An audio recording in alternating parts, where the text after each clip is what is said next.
What's up, fool? What's up, everybody? Felipe Esparza right here. What's up, Martin Yo, Riz. Rodrigo Torres, Carlos Oscar back. He only brings me back when there's a calamity. He brought me for COVID. That's right. For the Calamity, wildfires. raza. And he's probably telling his wife, Lisa, listen, isn't that asteroid going to hit in 2032? Book Carlos. But Carlos, bro, Tonight, bro. there's a comet coming on our way. What's up, Carlos? How you been, man? Up and down with this wildfires. But, you know, if we would have done this interview maybe a couple of weeks ago, I don't know if I would have been able to even muster the energy to... I'm still in shock, but as every day goes by, you start learning to face what's new. Because the fires were close over the years to that area, and even here. Getting closer and Because closer. I remember when I started doing stand-up, there was a big fire in Thousand Oaks Yeah. back in 1997. Because I remember on the boat, and a lot of comedians had jokes about the fires. Thousand Oaks, they're going to rename it to a couple of Oaks. Yeah. Yeah, I think I'll do some jokes about it after the new house is built. Maybe I'll be ready to talk What's the about name? The guy from Southern America, he lost his home too. Cabral? Cabral, yeah, right? He had just moved in 2 days ago. You know who lived up there is it John C. Riley? Oh, really? Yes, yeah, yes, that yes, actor? yes. In a beautiful, Step Brothers? A beautiful neighborhood, and he's an artist. So the amount of work he must have lost too. But I mean, we all lost a lot. I don't know. We're ending right up. We're starting right on the on the cusp of the calamity. But I stayed till my family had left. I stayed till about 4:30 in the morning trying to hold it down. But then you could see that I would do some drives out, and I would start kind of timing the embers, and it was looking a bit futile. So, I mean, it would have been much more and my daughters kept on texting me, Dad, it's nature. You can't come on, blah, blah, blah. But I was like, no, I'm gonna stay till, and then I picked a point where I could see this palm tree that was like 300 yards from me. And I said, if I see the fire jump that, then I'll probably go. But then I couldn't see anymore. It's all smoky. It was all smoky. At that point, was there still water available or no? My hose had water, but there was no engines near me. They were fighting so many fires up there. But I think that's something that's not been, there's a little bit of overshadowing because of the Palisades, because they had a water situation, but so did Altadena as well. There was also where the engines were going to Lake Street and filling up the engines with water and going out. But there was just, here's how it happened, okay? What's up, fool? We have Carlos Oscar today on the podcast, who lost his home in Altadena fires. And he has the GoFundMe still going down. What's the GoFundMe? Yeah, the GoFundMe is, if you go to Instagram, it's in my bio, because it's always kind of a funky, but it's in my bio. So it's Carlos Oscar Comedy. Before we start, bro, what's up with fools who said, "Hey, bro, I didn't donate, but I shared it." There's a lot of shares out I'd there. rather have, prayers go a long way. So, How about thoughts? Thoughts. Hey, I'm all about thoughts and prayers. Over there. Bro, when we heard your house was on fire, we were like, we were talking about it in a podcast here when it was happening. When it was barely happening. Really? Yeah, because so we had I don't know if it was Saul Trujillo here, yeah. and he was about to get they were trying to evacuate from Hollywood. Oh yeah, And I was telling that for you can bring your backpack and your dog and stay in this room right here. Yeah. But take us to the moment when you started noticing that there's like a fire nearby. Okay, so in the morning, it's actually in my Instagram. I did a little video. It's windy. Look for his Instagram, Carlos Oscar. Carlos Oscar Comedy, and it was like just we've had windstorms before. Yes, during the pandemic we had fires. Well, and so I just said but the windstorms are trees blow over. It's a mess, But Windy, Santa Ana. And I put windy, and I took a picture. I think I took a little video, and I said, "Be careful out there, windy." And then who would have thought that, the power had gone out, but then the power came back. Let's say the power went out at, I don't know, 10 or something, but then the power came back. And we were there, and my wife didn't go to work that day because that was like, they said because of the high winds, you can stay home. And the next thing you know, it was just unbelievable that it was going to be a mass at what happened. And so they had left. I said, you guys, the power went out again. Yeah, that's what I put. I put it's windy, yeah. So it's, it was just, that was in the morning. I don't know what time it was, but it was in the morning. And then the next thing you know, the power went out again in the early afternoon. And I said, look, this could get, and it was already being on the news, and we're looking at the news. So luckily I still had my phone, so you can see it stuff on your cell phone. I told my wife and daughter to go, and they did, to a safer place. And then I said, I'll stay here if things start to get closer. You could see fire already, or there was? So here's what happened. I'm home by myself, and I kept on going out, and then it was still not dark, but I could see, like, okay, it was about to start getting dark. And I called my wife and my daughter. I said, they were up the street at my godson's house. It was only 2 blocks away.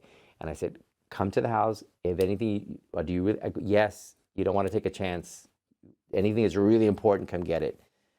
They got some things. Obviously, you're in a frenzy. You leave things. You get documents or whatnot, but you leave, basically everything behind. Again, a lot of my neighbors left everything behind. A lot of my neighbors had left, and they just said, we'll be back. I stayed there. I knew they were safe. They still went back to my godson's house, and it was just getting dark. I kept on going out, and I started following, and I drove out perimeter, and I said, wait a minute. I went to like the country club that wasn't too far from me. It was like maybe 1.5 miles, and I said, wait a minute, it's getting smoky. So I told them, look, you guys have to go somewhere safe. And they go, why don't you go? I go, I'm gonna stay till I can't stay no more. And some neighbors would come up to me, the few that were around. They said, Carlos, are you staying? I go, I'm gonna stay till I can't stay no more. And I was watering my neighbor's house and my house. But you can only do so much if you're really thinking about it. I mean, you get some spots that you can do, but then it was, I would check in every 20 minutes with my family, that they knew I was alert and aware. And then it was, I couldn't see, when I couldn't start seeing anything, and you see an orange glow, but light travels. So you don't know if that orange glow is that close or is it far, because light travels. How long did that take to see that? From the moment that your daughter left? Oh, I think within an hour I started seeing orange glows, and I drove out there. Yeah. And then the orange glows, then I come back to my house. So that was already 8 or 9 or 10 or so. But then at 4:30 I started seeing with the smoke, but I could still see the glow. And I said, you see some embers, and I started timing it like birth pains. And I said, they're getting a little closer. And I just had to make the decision, do I really stay, or do I go? And I had a neighbor that came up to me, and he actually rented a back house. Nice guy. I won't give his name because he might not want me to give his name. And he's, first time I ever really talked to him. And because I was there in my wife's car in the driveway, and I had my pug with me. And so I had some things in the car. And he was asking me, he came up like 10 times, and every time I'd lower the window, the ashes were coming in but I didn't want to not talk to him because he needed someone to talk to. And I said, he said, the landlords, basically, because he lived in the back house, because I think they're asleep. They're just chilling out. I go, dude, yes, even if they get mad at you, you got to tell them, because you can't live with yourself if something happens. So, he finally left. I guess he told him, and he left. And then, so I left, and okay, comics, we like to embellish, like on everything in real life. That's how we make up our jokes, right? So I'm not embellishing this.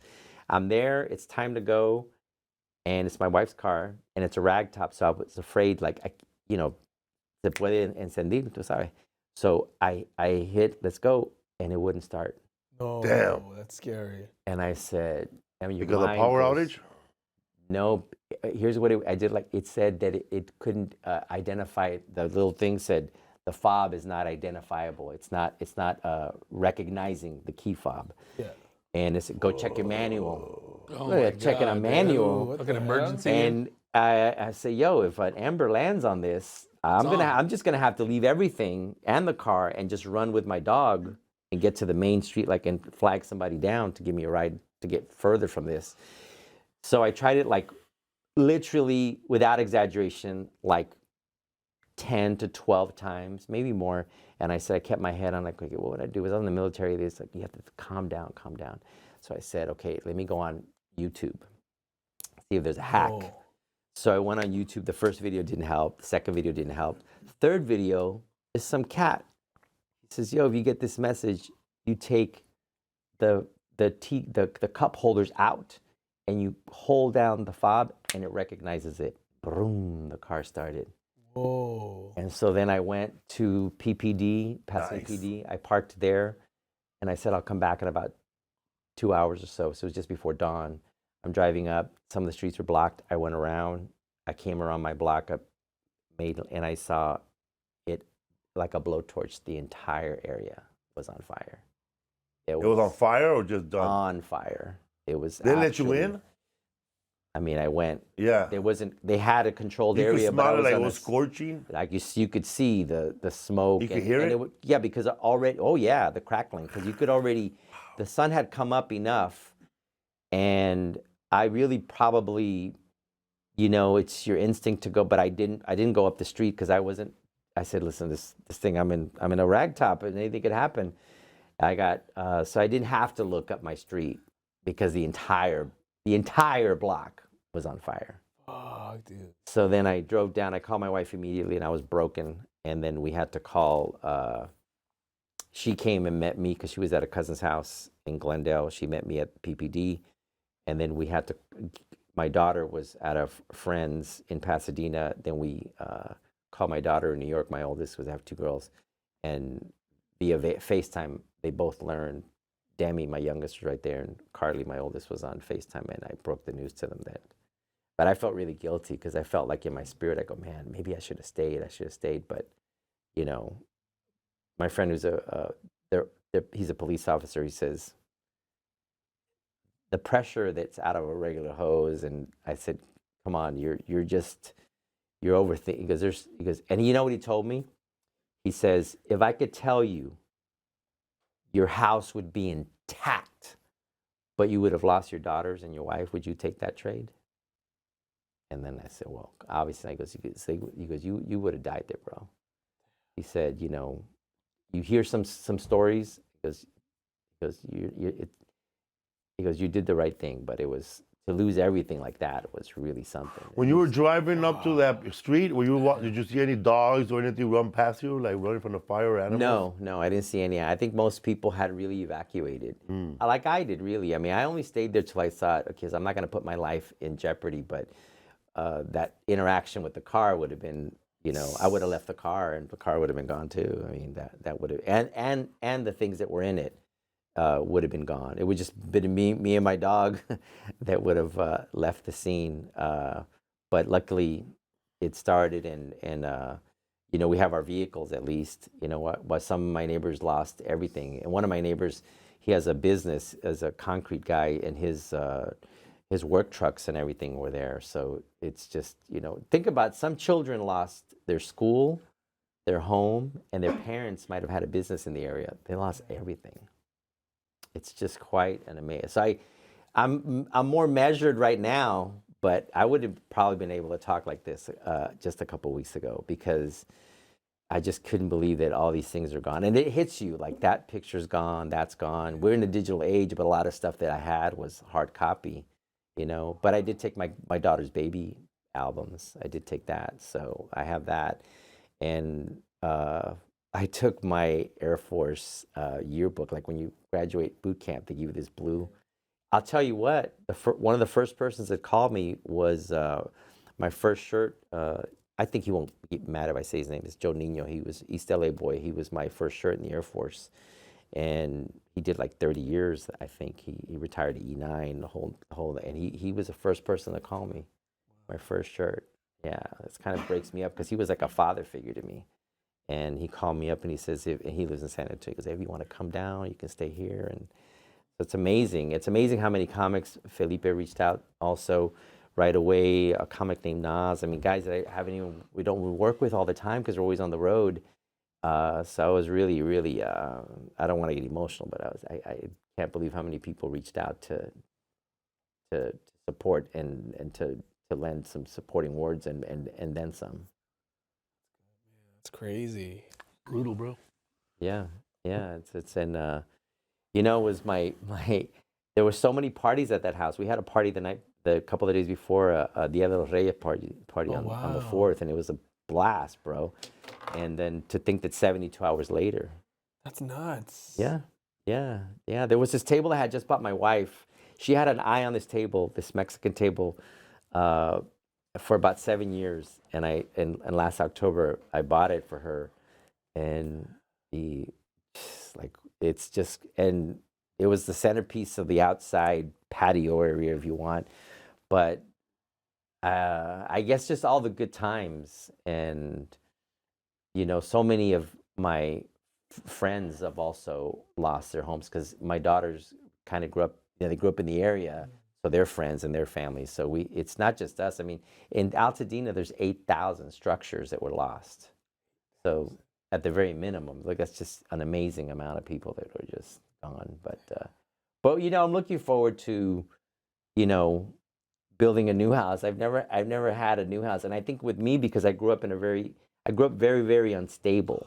As a kid, we went from this apartment, we get kicked out, we get from this apartment. We lived in a YMCA, well, the YWCA, and my dad lived at the YMCA. So I grew up so poor.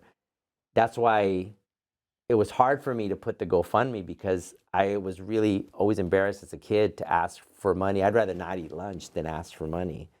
And I remember having to pay with food stamps at the bodega, and it was embarrassing for me as a kid, but it's people want to help. Yeah, exactly. Like moments like this. Yeah, people want to help, and you have to put your ego in check and say, of course, you know.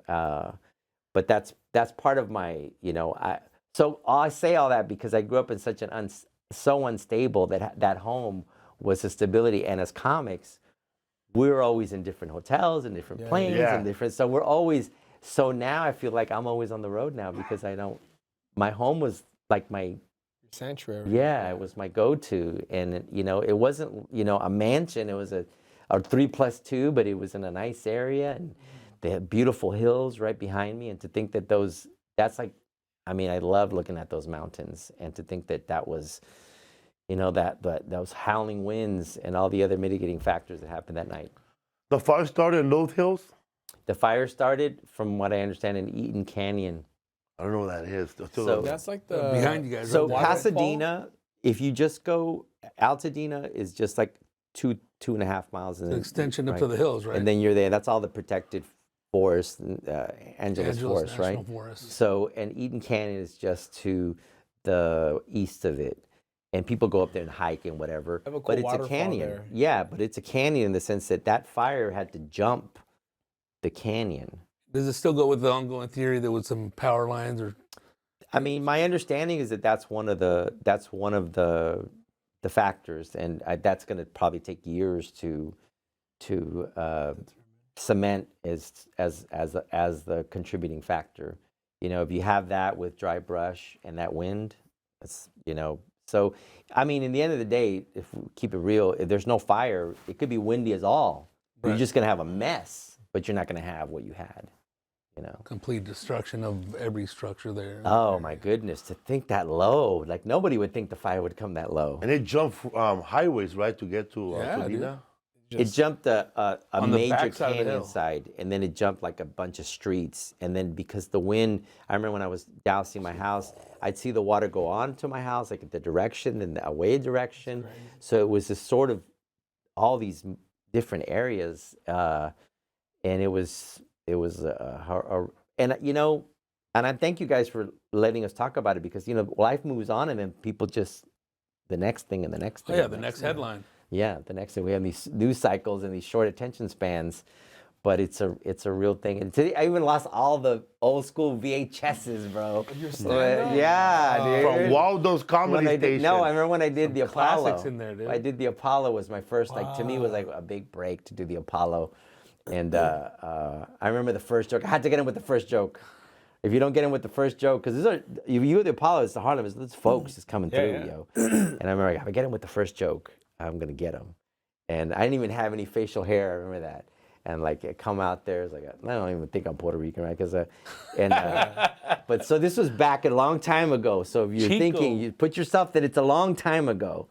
So I started off with, I said, can you believe this? I said, Michael Jackson married Elvis Presley's daughter, Lisa, right? Lisa Marie Presley. Can you believe that?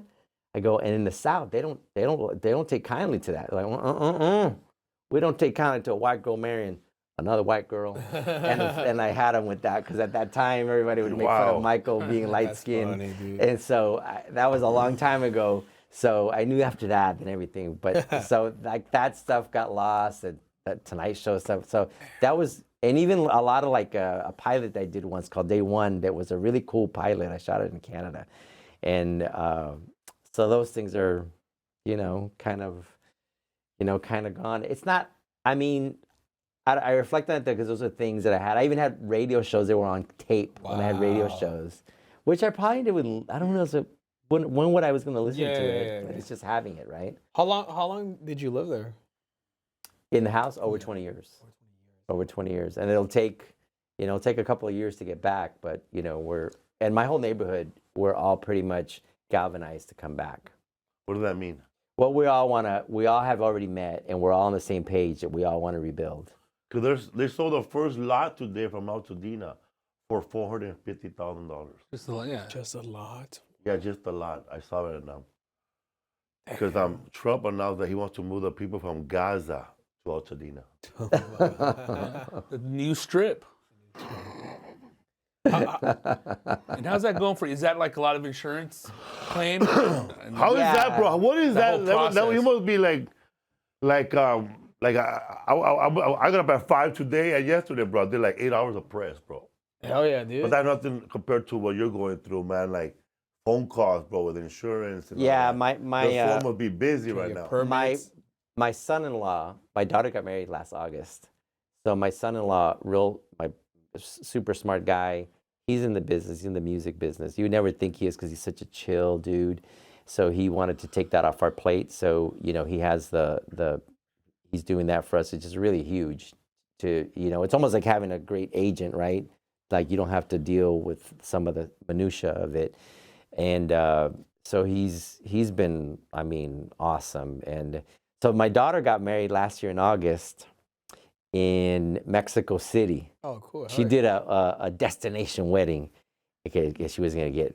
I go, you gonna get married in New York? You're gonna get married in L.A. because she lives in New York, right? She grew up in L.A. Born and raised. But we go to New York so much, she fell in love with New York. Went to school in New York and stayed there. And so I said, what? And she says, I don't know, farmhouse in Maine or in Vermont or maybe Connecticut. She said. And then she goes, no, maybe in L.A. over here. And then she saw this thing. So it's Mexico City, bro. And I was like, how many of you friends are gonna go to Mexico City? You know what I'm saying? And so I had this whole joke about it. I go, because she invited 140 and she only had 6 no-shows. Wow. So yeah, but one of them was a groom. So anyway, no. Anyway, so there's the you have to speak, right, at the wedding. And it was beautiful. Mexico was like, oh, it's gorgeous. Anyway, the place was like magical. Anyway, so I know I have to do a speech, but the father did a speech to his son. And I was like, and it was like, it was a moving speech.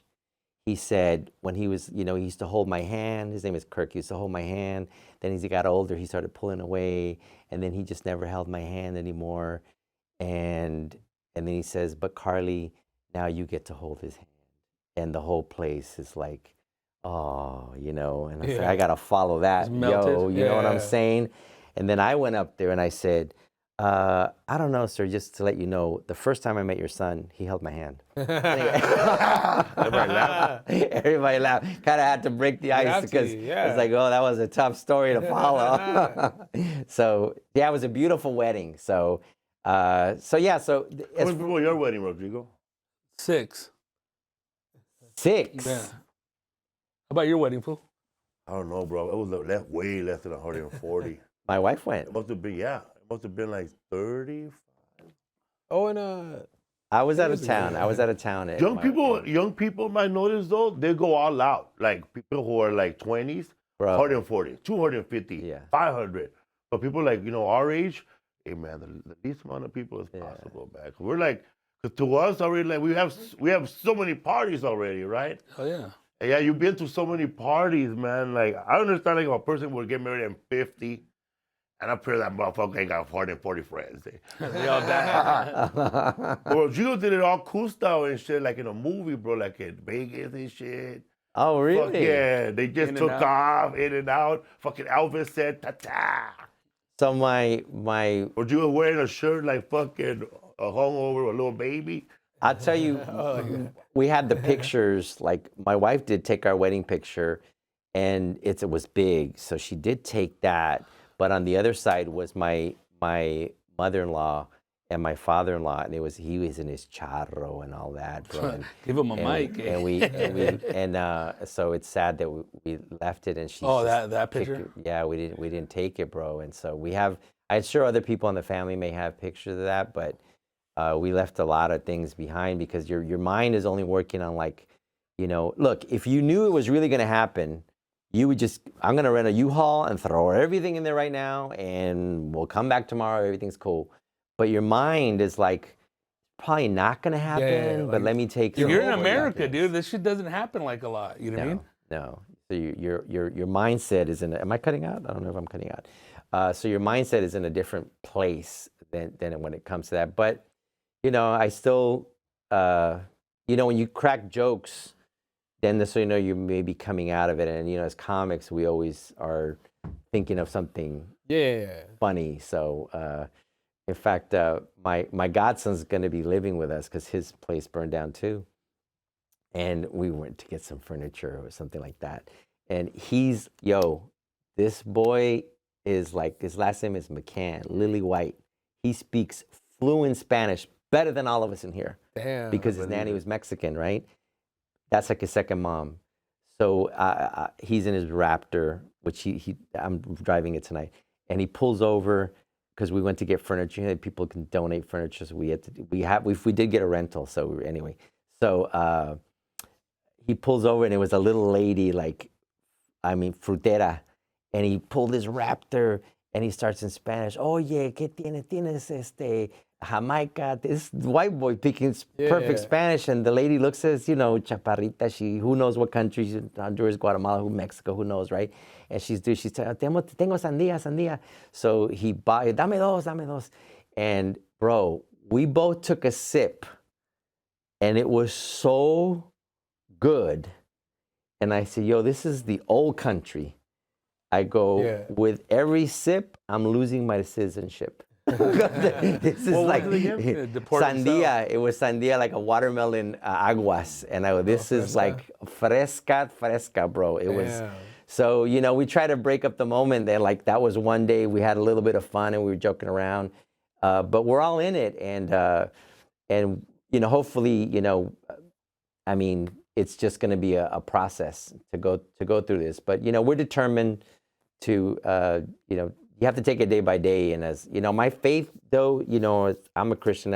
I've never been like super outspoken because I was like, some people think you're a holy roller, but right. But I think that you have to understand why I view it that way, because I think that God's heart is when someone you love is hurting.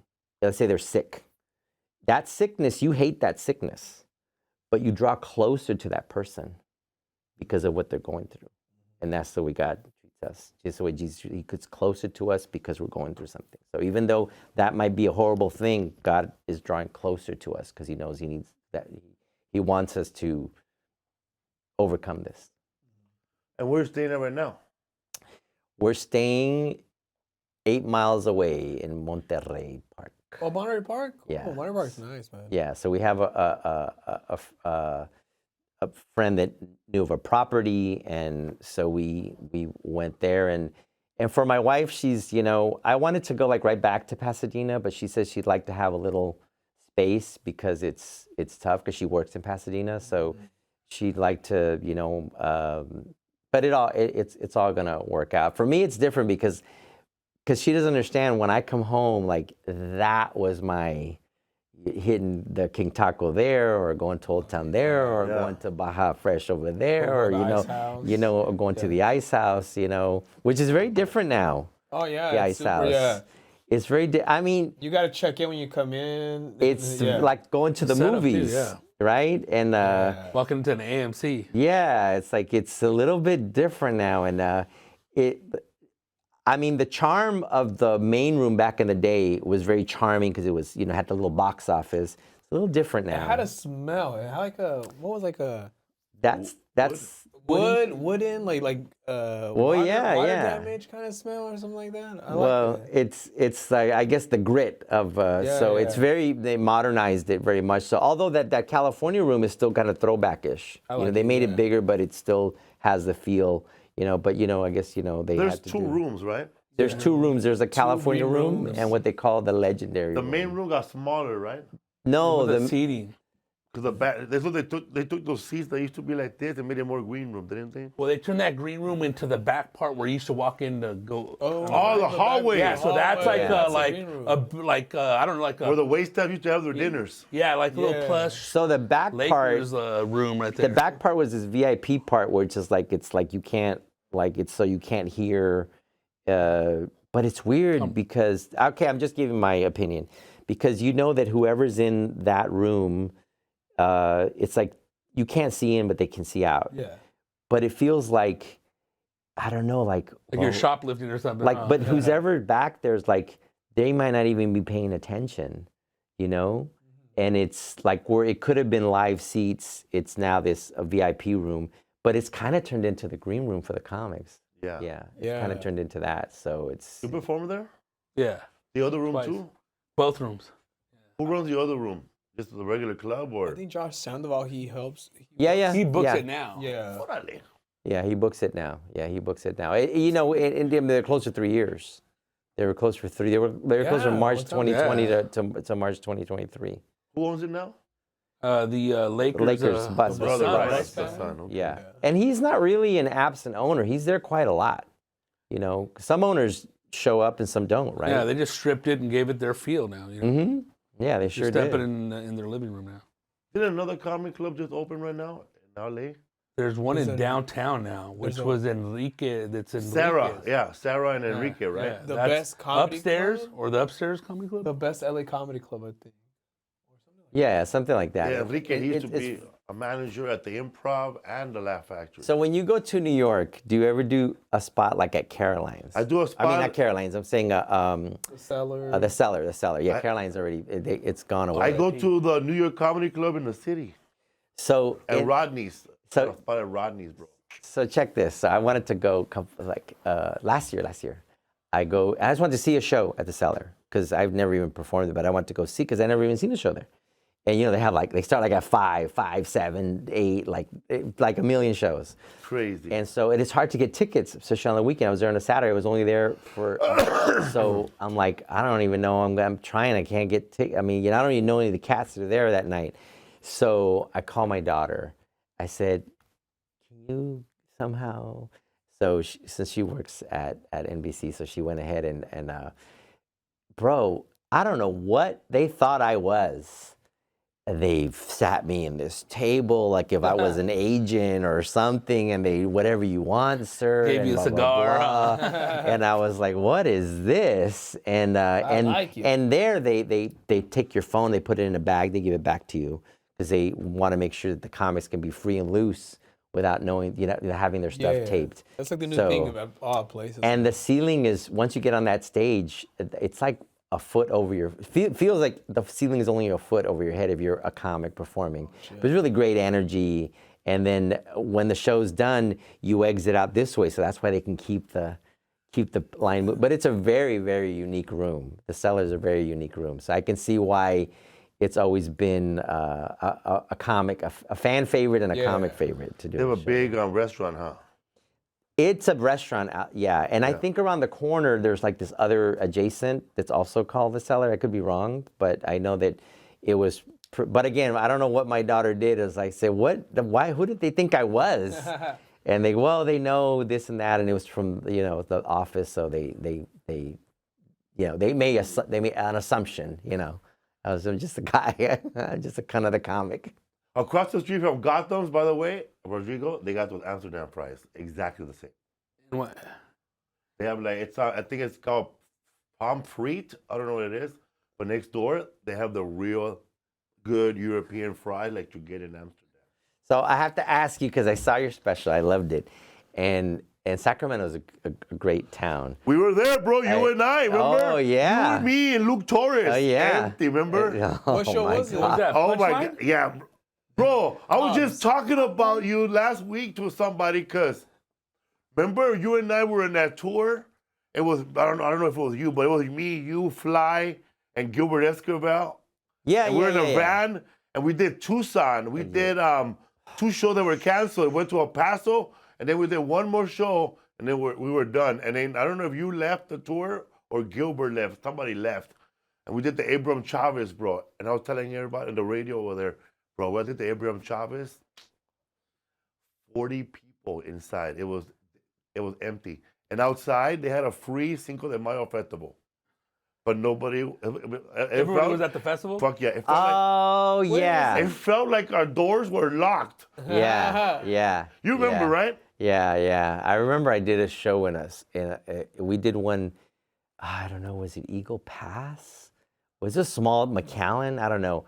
And I remember I went to I had a joke about it because it was such a small town and and I said I went to go see a movie. And this is years ago. I went to go see the movie, and I'm there watching a movie, and the screen is not that big, and I'm watching the movie, and then some dude changed the channel. I go, bro. This was stupid, dog. Bro, I don't know if you remember, bro. We did a show together in San Jose at a college. You and I. Yeah. And this fool went up last. I was there last minute, bro. Last minute comic. They put me at the last minute.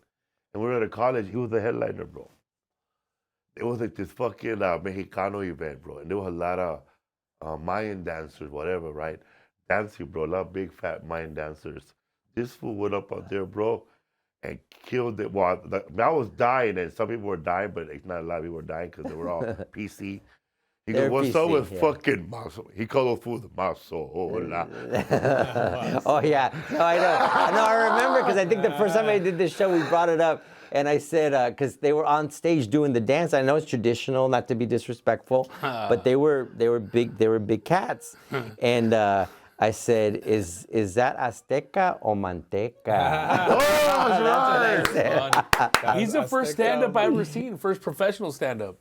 You guys were on that show. It was at RCC. I did a show in '98. RCC with Pomona. You guys went up first. I was there, but I caught you because I was in class.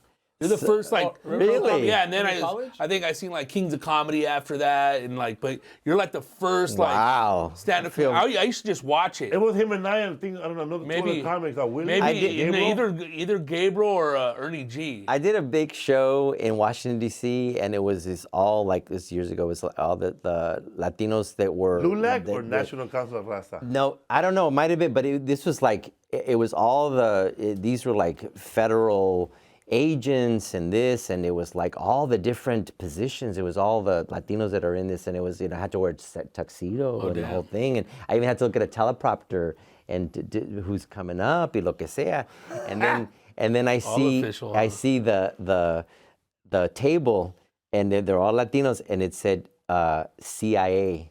Whoa. They were CIA. I go, look at this guy. Chicanos in action. And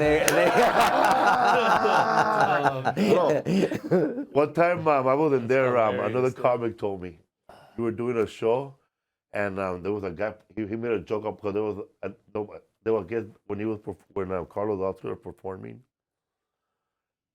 Tierra was split already. It was Tierra 1 and Tierra 2. And then because the Salas brothers got into a fight. Yeah. And this fool said they should be called he started making fun of the only hit, bro. I'm from Tierra.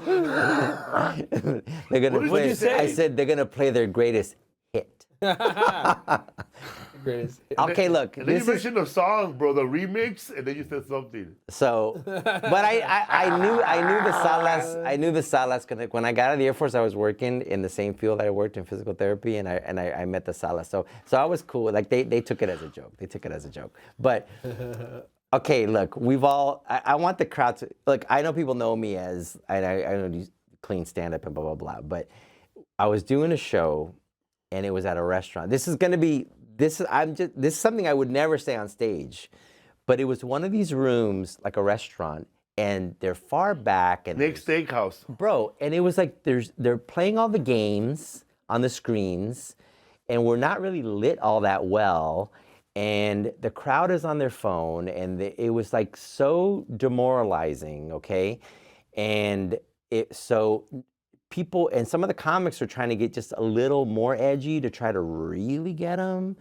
And then I said, I'm just gonna do something for my friends, the comics. I'm gonna say something I would never say just to shake them up. And this is something I would never say, but yeah, I grew up in New York, so I got a lot from the Bronx. So I went up on stage and I was like maybe the last one up. And I said, look, I go, yo, I said, these comics have come up here spilling their guts out for you, man. I said, I'm gonna tell you something right now. I go, you guys don't even care on your, look at you on your phone. I said, the comics you come up here, you know, we come up here because we're flawed. We have messed up childhoods. That's why we do stand up. I go, yes. I go, that's why we go into this. I said, look at me. I go, my mom left when I was a kid. I go, yo, what mom leaves when their kid, what mom leaves? I go, who would have thought that my Puerto Rican mom identified as a black father? Like, I mean, that's, so I did it to freak my friends out because I would never do a joke like that. Like, did Carlos say that? I go, I'm going to freak him out. I'm going to say something I would never do on stage because I don't do jokes like that.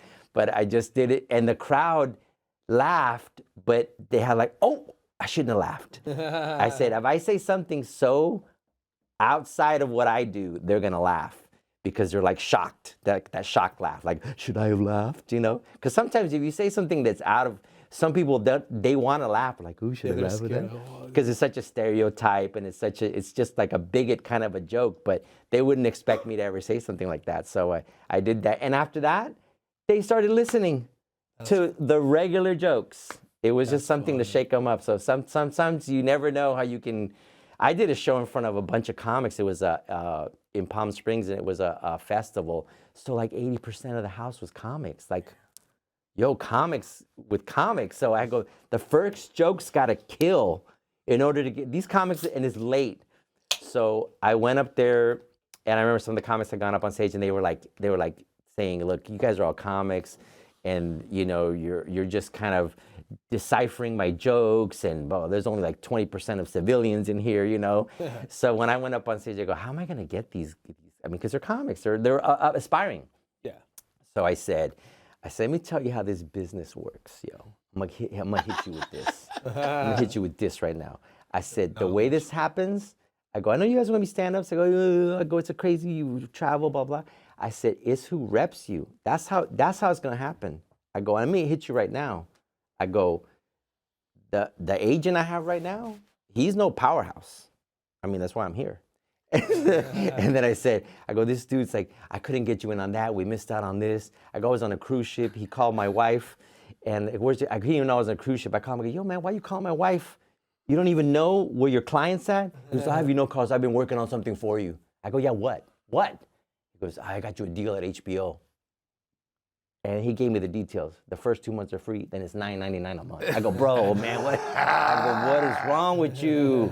So I knew that joke was gonna get comics to laugh because it was like, it's true. Your representation means a whole lot. That's why this new, like I was telling Rodrigo, that you guys should be like so, I mean, proud of yourselves because you took this new medium that I would have never thought, like, oh my goodness, this is gonna be the new way of things. And from now on, I am gonna start like utilizing. So if anybody's there, just Carlos Oscar Comedy. I'm gonna, for real, because I've said that before and I didn't, but I think with this shock in my life where I have to get really on board, it's really the inroads now to, you know, just like back in the day, you know, you had to have, it started like this. When it was like they're gonna go see you at the club, then send me a tape, or send me a DVD, send me a link, and now it's your social media, which is really the calling card. So it's a whole different thing. And because I don't like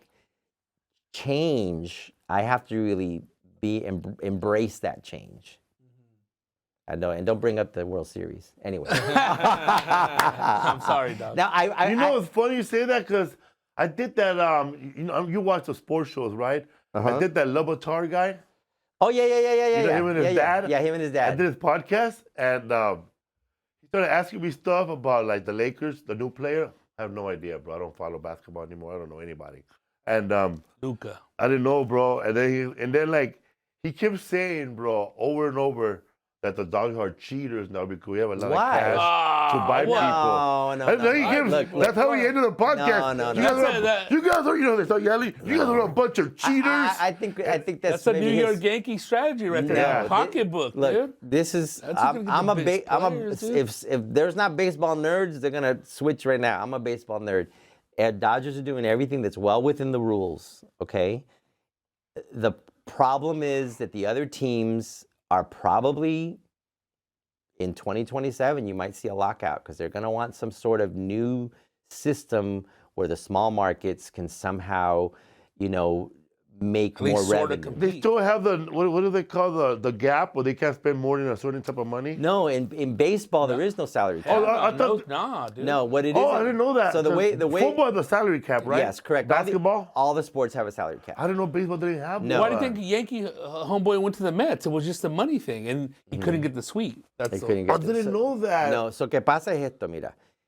Es que if you go over a certain amount, you get a tax. Like I think it's 310, you get taxed. So, and then you go over another tier and another tier. So basically, you wanted this player for 20 million, but you're so over the gap that you're really paying him 70 or 60 million. You're like, oh, I better not do that. That's to discourage you.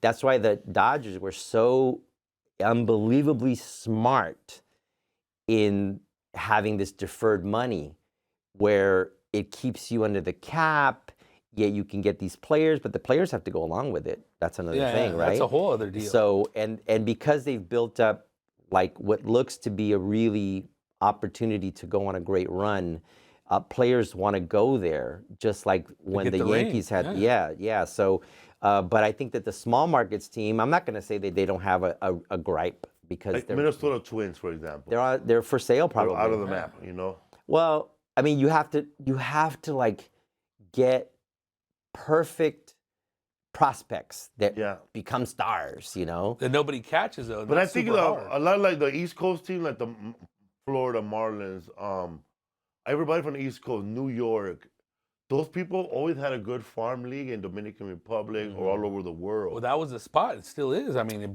I think the Dodgers might have been one of the very first, if not the first, major league team to put a system in place in the Dominican. Yeah, the Dodgers were signing players when they were born over there. Yeah. Oh, Pedro Guerrero is your baby daddy. Sign him right now. Martinez, I mean, the first one, Martinez. They sell him at 16, right? Yeah, bro. It was illegal.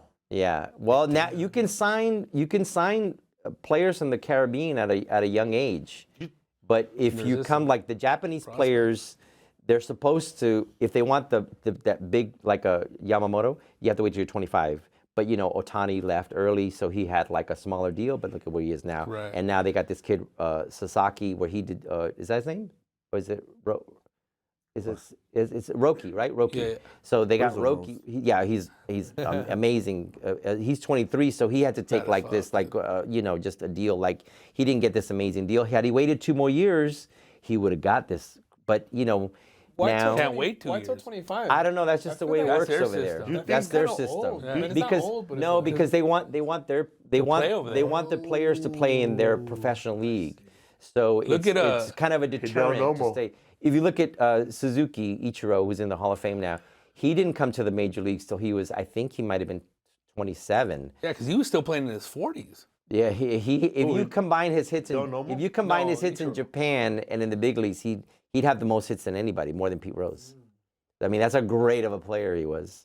And he didn't even get, somebody didn't vote for him for the Hall of Fame. One person didn't vote for him. He didn't make it through? He is in the Hall of Fame, Okay. but one writer didn't want to vote for first time. But I was there at Game 1, by the way, to the World Series. I was there and I saw, which was a beautiful moment for my wife because she's a big Dodger fan. The beginning of the end, dude. Yeah, well, I mean, and if you think about it, that Dodger team with only 3 starters, that was amazing. Yeah, pitching was the issue in the beginning. And their bullpen, and you'd have to play games where the Dodgers basically say, okay, we're going to have to give this one away to save the big arms, those high leverage arms for the next game. So it's just really a different way of playing baseball. But that's the hand they were dealt. They only had 3 starters. So yeah, but they play cleaner, much cleaner than the Yankees. Do you think having all these players like from Japan and looking for players in the Dominican Republic, Cuba, or Mexico, has that really made it hard for kids here in America who are in the inner city to rise up and be a pro? You think it's harder now because the Major League could just grab players from all over the world?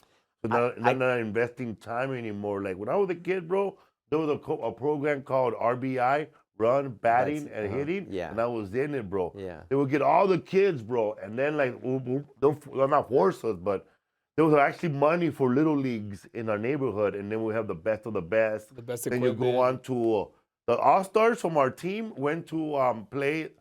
All-Stars was the best of another team. And then the All-Stars from the All-Stars, they'll grab the best player from Boyle Heights, East LA. And then that will become the league that will go on to try out for Little League, the Little League tournament. Yeah. But it was a long process. But now it's even more complex. It's hard. How you be rich again? They have Travel they have ball, the travel all that ball, and that's what's travel ball. Mookie Betts a travel ball kid. Yeah. Look amazing, right? A lot of guys you see in the big leagues, they were travel ball, which is very involved and it's very expensive.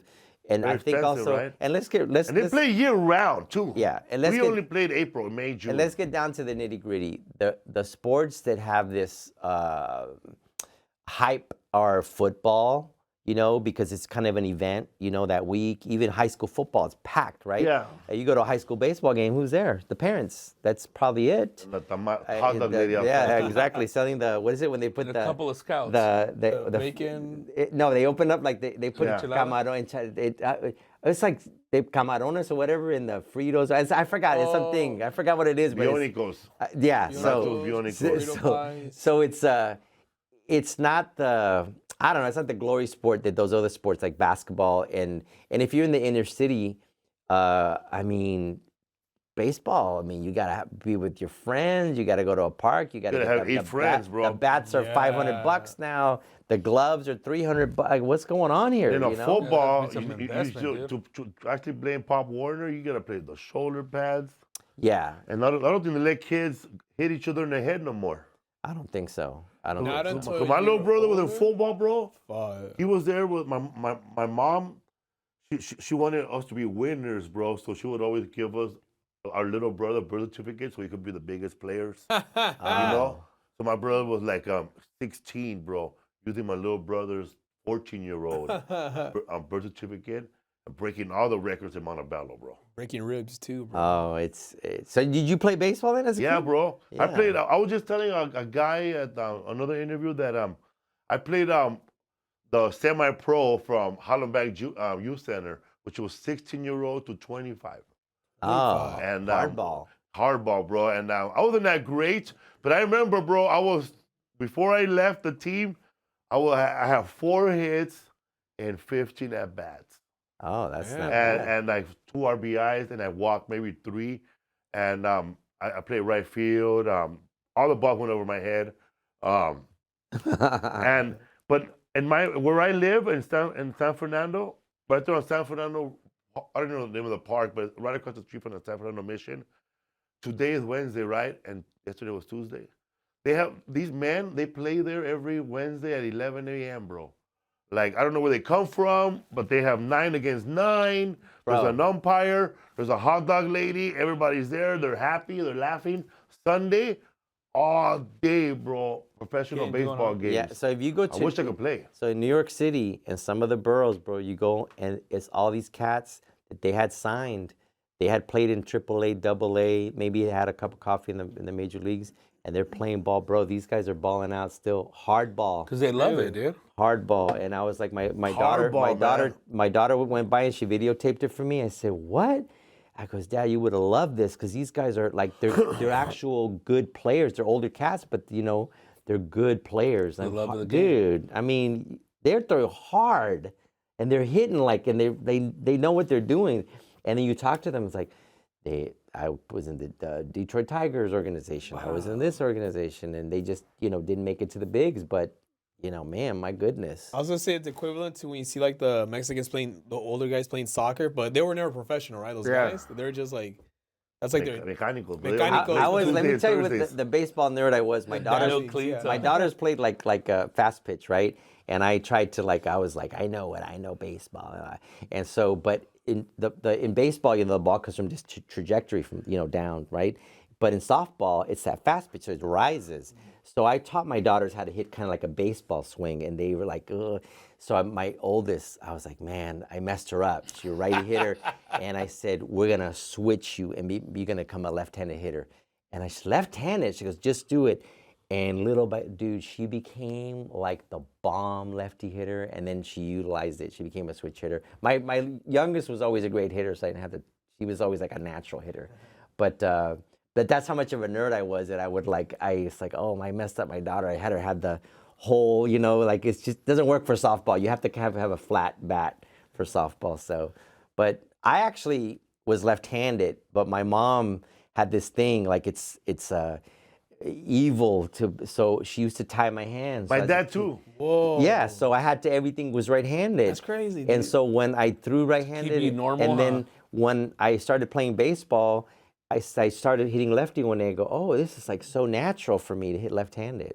But I don't throw left-handed. I could, but I throw much harder right-handed. Yeah, so.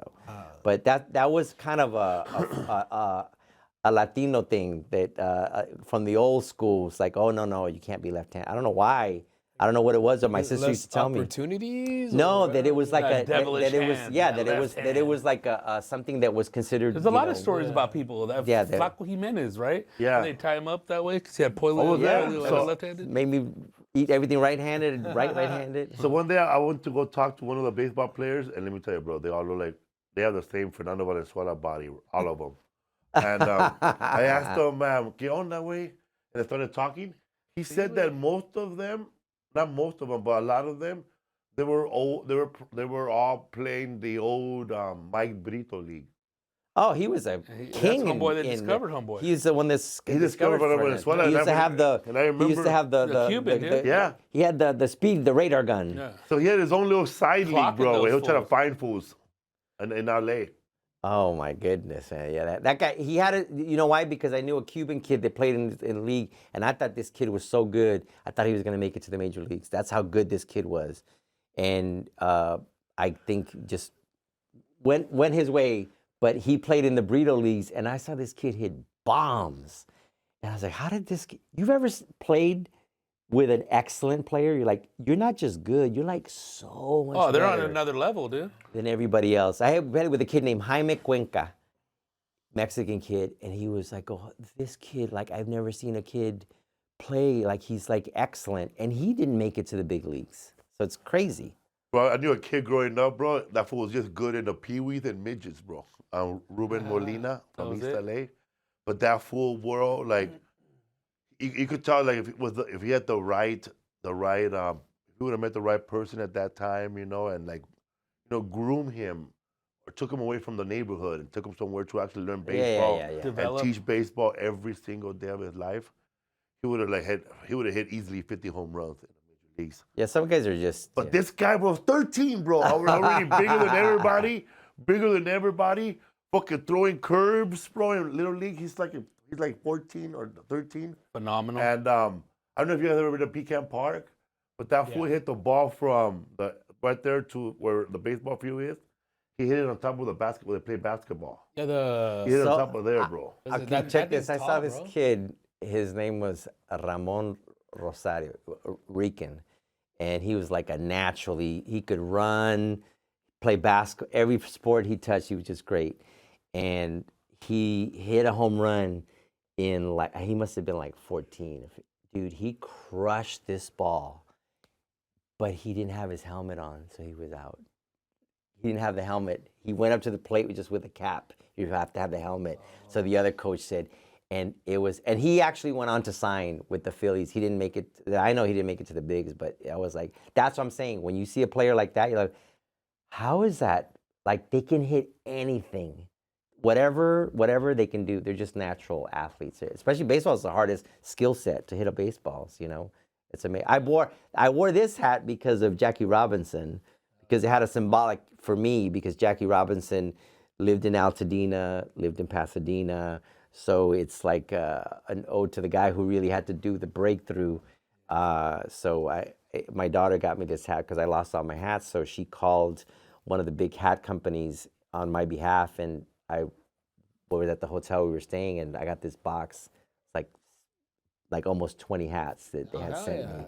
So I was like crying, bro, because it was like such a gesture that she did for me. So that was my little one, Demi. And, but, they're just, having a family. And my wife has been really the strong one, because her father died when she was 19, and her father ran like Alvera Street. So he had her much older in life. Oh, yeah, Mario Valadez. And so she had, at 19, she had to take that responsibility and help her mom, because they had her at an older age. So so she's very good at handling pressure, my wife. So she's really been the backbone to this whole situation. I mean, I was destroyed by it, bro, because I wanted so much for my daughters to have a house and to have, and I did that for them. And my daughter said, "You did that for us, Dad." I go, "But I just, wished it wouldn't have, gone away the way they did." And but they're gonna design the new one.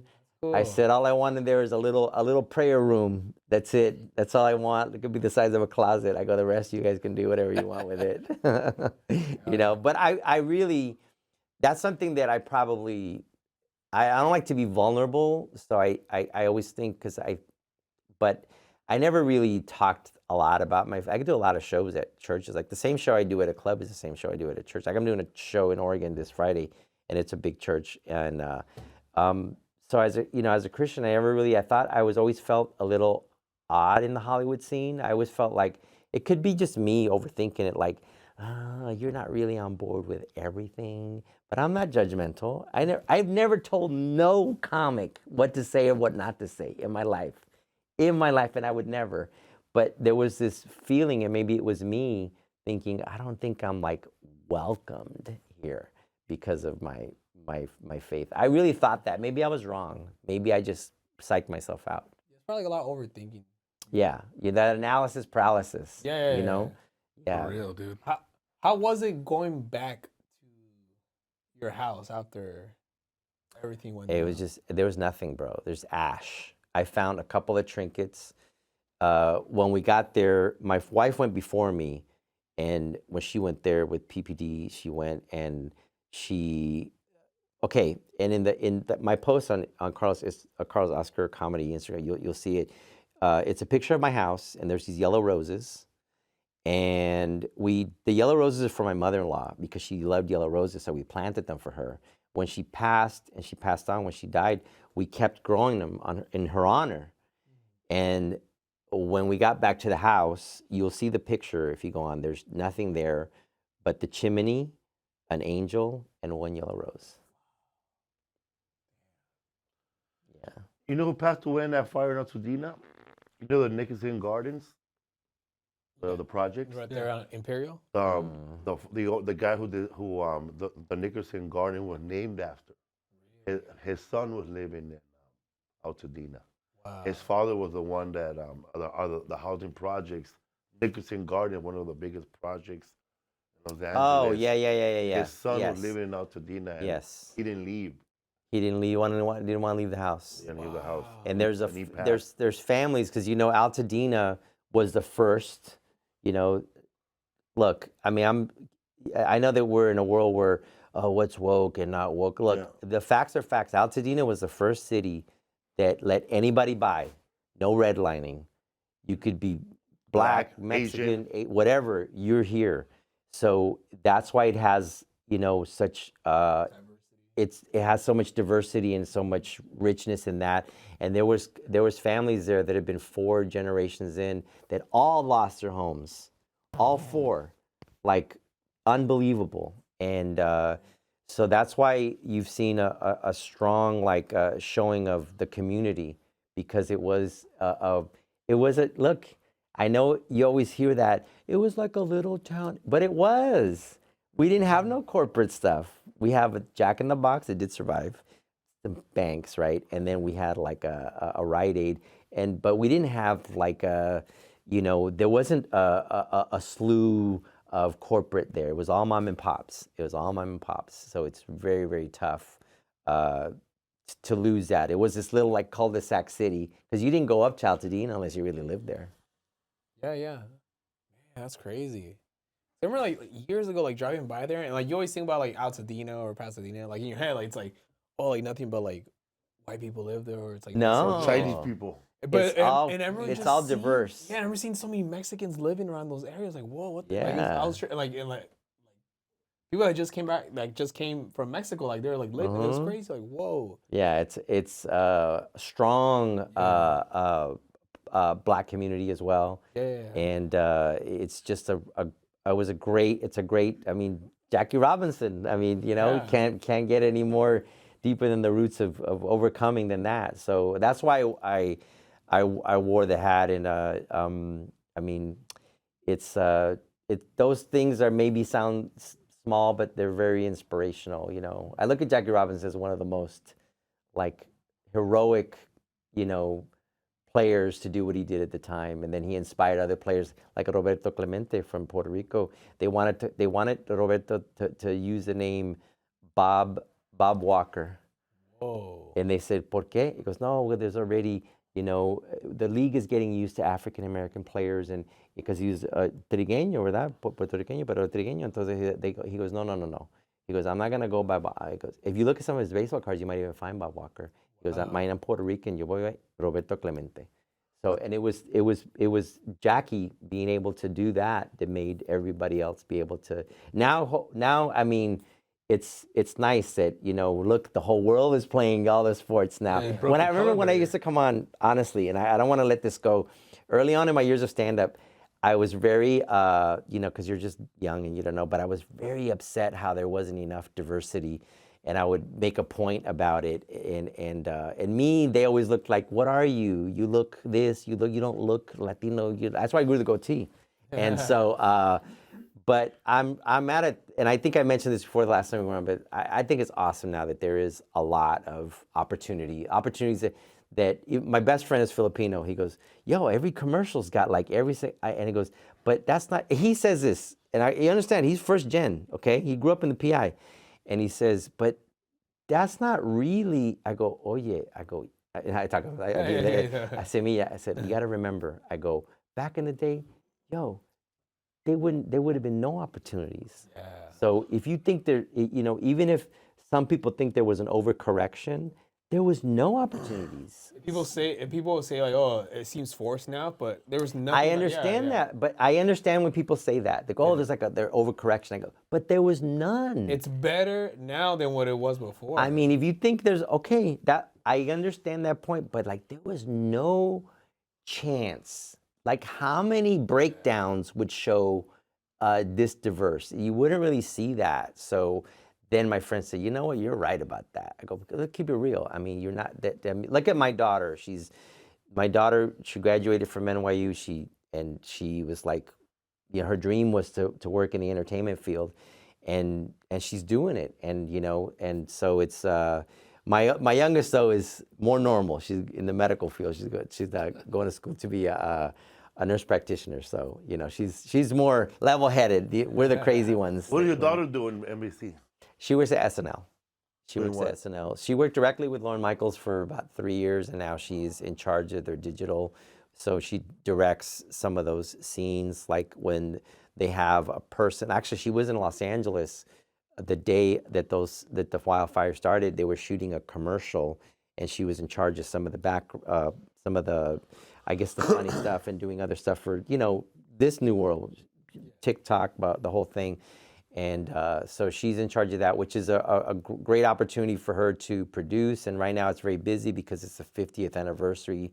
And so she gets to produce a couple of things. So, and so she's like really like mad smart. Even when she was little, like she knew that that's what she wanted to do was write and direct, but only like comedies is really her thing. But she's paying her dues like all of us paid our dues at Black Angus, at TQ's, and now we're where we are now. So she's but she loves New York City.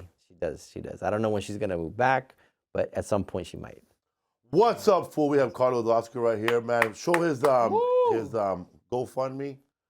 You guys could help the cause, buy him some more hats. Yeah. No, or just pray, that we every day, just the strength to get through. And I just like when stuff starts to get me down, I just praise God, praise Jesus, and just get out of that funk, because it's gonna take time. It's gonna take time. But thank God we have a place that we have until we, we were going from hotel to hotel, and so now we have a place. A little bit of stability. Yeah. What's up, fool? I remember I was hanging out with Tony Rock and Dean Edwards.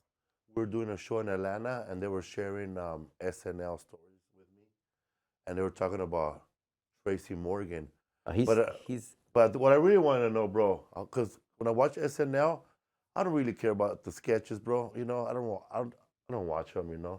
I like the old ones, but what I like is when everybody's at the end waving, bro. Like the whole staff. The music. I just wanted to be there while waving too, like clowning too, doing the robot right there. But then they go to a after party. I don't know if they still do that, but Dean Edward was imitating Tracy Morgan, because Tracy Morgan, he will invite, I guess, half the block from his neighborhood to go to that party. What, really? Yeah. Every weekend? Yeah, after every taping. So it's supposed to be for the staff, but he'll bring half of the projects, right, in the neighborhood. And all his friends are the ones that he grew up with, where he's from. So he got all these old school rappers, bro, like Curtis Blow. He knows all these people, right? But what made it funny was like, it's like when you go to a party and you bring your homies with you, but then you're like, your homies are doing something else, so you start roasting them with somebody. Oh, yeah. So what Tracy Morgan was doing, he'd be like, oh, man. So look at Kumo Dio there trying to talk to Lauren Michael. Man, what the fuck they talking about? What they're bothering Lauren Michael for? So, so the anniversary's coming up, and it's like such a big, and I sort of know a little bit of the inner workings, because, they got to be very tight-lipped. But I mean, you know how many, 50 years. So the people that are going to be, it's going to probably blow us away, like so-and-so is there, and so-and-so is Eddie there. Murphy's so-and-so there. I'm sure he's there. I'm sure he's going to be there. Adam Sandler.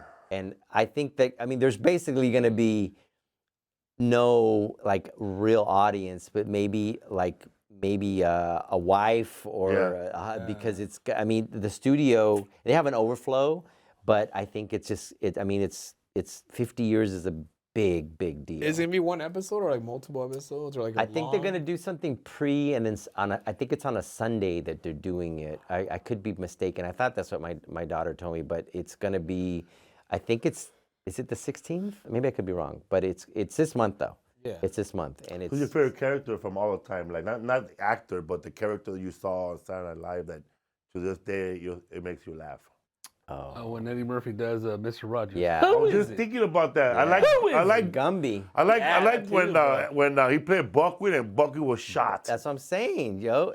He was a phenom at 18 years old. And I like lit that place up, dude. My favorite one also is when Bill Murray, he's like a lounge singer, and he has the worst gig ever, bro. Yeah. He's a lounge singer at a bar in the airport. Yeah. And he's singing he's making the words to the song Star Wars to sing with it, but no one paid attention. He goes, Star Wars, Star Wars. Yeah, some of those characters, and actually, what stayed over all the years is the news segment, right? The weekend update. Yeah. It's all these years. They've always had the weekend update. And it's, Michael Che and is it Jose is his last name, right? Lucky bastard. Those guys. married to Scarlett Scarlett Johansson. Johansson, yeah. They're just like they go at it. You know, they write jokes for each. They're fun, So yeah. Che will write jokes for Real, dude. and he'll read them, and it's like I'm gonna have to say this, and they sound so. They do that once a year where they write jokes for each other, and like it's No, almost but they're doing it racist like every jokes. week It's almost. Really? It's so Oh, funny, man. because Colin Joe's like, I'm gonna have to say this, and he's like the most insensitive, but they're doing it all in fun, so it's kind of nice that you're like, listen, we're gonna make fun of ourselves, so it's kind of cool to do that. But that show has been around. It's a staple, and so Tina Fey was like my daughter's like hero. So and then when when she got on the show, I go, they had Tina Fey, now they have Latina Fey. That's funny. Latina. Yeah, my favorite character was a news update. It was Norm Macdonald. He would close every show with, OJ killed somebody. and they told him to stop doing it or get fired, and he kept doing it. And he finally, in a podcast, he said that, listen, man, I don't know, but OJ had friends, bro, in the NBC, and they told him to stop doing it, and they got rid of him. And also, I used to like Kevin Nealon, bro. Oh, Kevin Nealon. I met him. I saw him last night. My favorite, his character was Mr. Subliminal, and he'll be like this: "You want to go on a date? You pay." You know, like this. Oh, look, I got a Kevin Nealon story. So I had a show back in the day. It was at a church, and I do this long time ago, and there was a dude in the back. He goes, "Yo, man, you were so mad funny. I want you to do a show for the Dodgers, the people that do the vending and all that, the workers at Dodger Stadium." And I said, "What?" He goes, "Yeah, it's like a wholesale. It's like 2,000 of them, and so you do it on the Dodger like dugout, and they're sitting there." And then I said, "Can I told my agent, Michael Eisenstadt. I should have never left Michael. He was great. I said, can you put in that I get to play at the celebrity baseball game?" And he goes, "What?" And they go, "All right." And so I got to be, I didn't have no TV show or nothing. So I did the show, and I actually had, and you know I'm a Yankees fan. I wore a Dodgers jersey for and I had my name on the back with the number 1, and I did it so I wanted to be all respectful. And then, so I had pictures, and they got burned in the fire of me and with my daughters, and I had this jersey they gave me, which I just thought right now I don't have it. It's at Hollywood, because you play in the game, and I had the video to that too. Hollywood Stars. Tony Danza was pitching to me, and so I got to play in it, and I did all that just from stand-up. I got to be on a major league field, take batting practice. It was amazing. That's so crazy. Yeah, I mean, stand-up has brought a lot of. George Lopez was on that game, right? Yeah. He's a good player. He caught a ball in center field, bro, like a basket catch. Damn. There was a guy back in the day for the Dodgers named Thomas. He used to do a basket catch. Daryl Thomas. Yeah, and then he dropped it once, and he never did it again. He said, if I ever drop it, I'll never do it again, and he dropped it. Daryl Thomas was good, though. He was a good utility player. He played in fact, Daryl Thomas played every position. The Dodgers had already won the division, so it wasn't impacting, and he played every single position. Every inning, he moved to another position. Did he pitch? He pitched too. He did all. Kike Hernandez pitched one time too. Yeah, it's nice that Kike's back. Yeah, that's a big plus. He would have probably been a starter with the Guardians, but he chose to come back with the Dodgers. I think it was the better. Right? Yeah, I think it's a good move for him. I mean, he's a fan favorite. They love him, bro. He was rough, rugged, and raw when it came to Joe, Fat Joe. He didn't want to he didn't pull no punches with that, but him being Boricua with it, I didn't think he would have done it, but he did it. But he's a fun guy. I remember when he used to wear the banana suit. Remember that? Yep. When he came up with the Dodgers. Hey, bro, when I was talking to that guy from Labatard, he said that the Dodgers stole the Oshotani from the Angels, and I said, that's what I said. I said, listen, man. The Angels are in Orange County. They're trying to keep that team all white. All they had to do was get rid of get rid of Trout, and boom, they would have had a good player. They would have been in the World Series. Had they traded Ohtani and Trout 3 years ago, they would have restocked their farm system and they would have got ready made and they would have been back. But they, Artie Moreno wanted to, like, he says he could do it. And look, let's all be honest, Ohtani bro. wanted a ring, dude. They should just go back to Anaheim Angels or California Angels. Well, they're gonna scrap the Anaheim shit. It's gonna be Los Angeles Angels. But it's eventually. been Los Angeles Angels. Well, Los Angeles Angels of Anaheim. Yeah, that's right. Yeah, that's with right. that little asterisk. But that's what he's going for, the big market. But I don't understand. Maybe across the nation, but everyone here, everybody knows. Like, no one thinks of them as Los Angeles. Because if you go back to when the Rams used to play, the Rams used to play at Angel Stadium. That was correct. Yeah. And a lot of people don't know that. But see, we know that, but not everybody else. That's true. But it's a whole big market because he's a marketing guy. He's made. That's where he made his billboards. The Angels used to share the Coliseum with the Los Angeles Dodgers. When Yeah. Los Angeles before that Angel Stadium and Dodger Stadium. So, to be honestly, when the Angels did, they were called the Los Angeles Angels. Yeah. So I'm not gonna. The California Angels. Then it became the Californians, which was I think was a great. I think it was fine, and they had the CA, right? Yeah. And then the little halo. Then they became Anaheim, and then Disney. Yeah. Then Disney had from the original owner. What was that? Buckrock or Gene Autry. But then they wore the periwinkle uniform. That's when they won the World Series. That's what they had. Yeah, bro. They won in 2002. That's when they made the movie, right? Angels in the Outfield. Angels in the Outfield. Yeah. When the Angels were California Angels, and I know that by a fact that everybody will switch from the Dodgers and go watch that game too. Oh hell yeah. Oh yeah. Because I remember, bro, when the Angels, at one time they had nothing but MVP players from all over. They had Bobby Grich MVP. They had what's his name? Rod Carew. He was MVP, right bro. there, They had Nolan Ryan MVP. Yeah. Bo Jackson was an angel. Frank Tanana. Yeah. Valenzuela was an angel at a point in time. I think they had Burleson. He came from the Red Sox and he played with them. Yeah, they had a good ball club. They had a Carney Lansford, I think. They had a good ball club. They always had they had a guy named Ford. He wore glasses, right fielder. Dan Ford. And they had Baylor. Yeah. They had a good ball club. Watson. Oh, yeah. They had a good ball club. They had a good Oscar Gamble. Yeah, he played with the Yankees. He had that big fro. He's always like known for that, He had his natural. Like, did you go to the original Yankee Stadium? Oh yeah. Did you miss it? Yeah, it was louder. It felt more like this is like this is us. Yeah, it did. The Yankees are fortunate that their first year in the new Yankee Stadium, they did win the World Series. So they christened it with a World Series title in 2009. So that took a sting out. It's like, okay, we went across the street, but we won. So that was, the Cardinals did it too, I think, when they moved to their new stadium. So I think it's at least, that was a big deal that they won the first year there, because that Yankee Stadium had a lot of great memories, but it was more to renovate it. It was more than to build a new stadium. Yeah.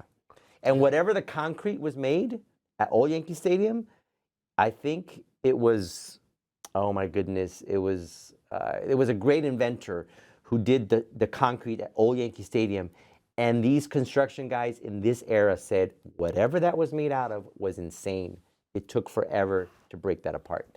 Wow. Yeah, so it was a famous inventor. I don't think it was Tesla, but it was one of those early 1900s geniuses. The fact that you said that it was going to cost more to renovate than to build a fucking... Because you're looking at, that's why Dodger Stadium should, they're doing all these renovations, and because it's such a great place that it's in. But Old Yankee Stadium, the way the bathrooms were, the way it felt very gritty. Felt Bronx. This new one is, it's a little bit. And new Yankee Stadium, you don't got to get up, bro. There's enough room. People can just walk by. Nobody starts fighting. We gotta get. You don't bump into nobody. No, you don't bump into nobody. Yeah. And so it's like a little bit. It's not as loud. It's not as loud because it's almost bowl shaped. Whereas the other one, you were right in it. Like even when you go to Dodger Stadium, you feel like you're right there. Over, Like you're gonna fall exactly. Like you're gonna fall over. But my wife is a huge Dodger fan, so we even had a flag, in the front that said it was a LA Dodger flag. Oh, let me tell you what survived the fire. We have a flag that was the Puerto Rican flag and the Mexican flag. Wow. And it survived the fire, bro. Our Mexican flag survived the fire. Why not make the whole house out of the flag? Yeah. Fireproof. Next time. Fireproof, bro. So the Mexican flag survived. Oh, yeah. I can tell you that right now. Strong as a knox. Yeah. What's up, for? I remember, man, when they were talking about the fire, they were saying they brought in inmates from the prison to fight the fire. They go, great, man, we got cholos stabbing the fire, bro. Sodomizing the fire. So, Sodomizing. okay, I don't know if my wife's gonna get upset. Okay, so they did a benefit for the fires, right, at Rose Bowl, Jelly Roll, and all his, Yeah. And so my wife, because she is part of PPD, so she got to go. She took her friend, and they sat in an area, and next to them was all the homies in their orange jumpsuits, right? And they had a blast, bro. She even showed me videos. They had such a good time because these are all the inmates that were helping with the fire, right?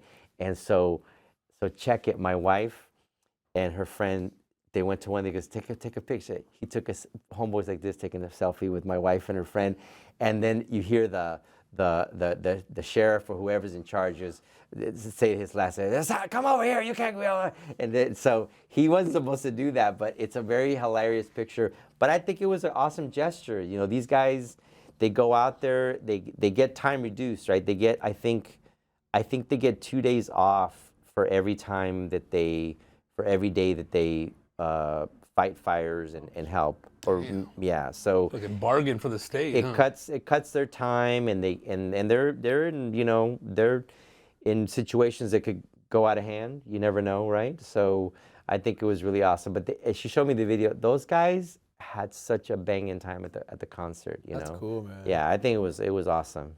It was awesome. A lot of my friends, when they were locked up in juvenile hall, they were part of Camp Scott. And that's a fire camp over there in Angeles National Forest. And these are kids who are in juvenile, bro, like 14 through 17 years old, 13. Is that when I went with you? But yeah, bro, those fools. Yeah, it was like,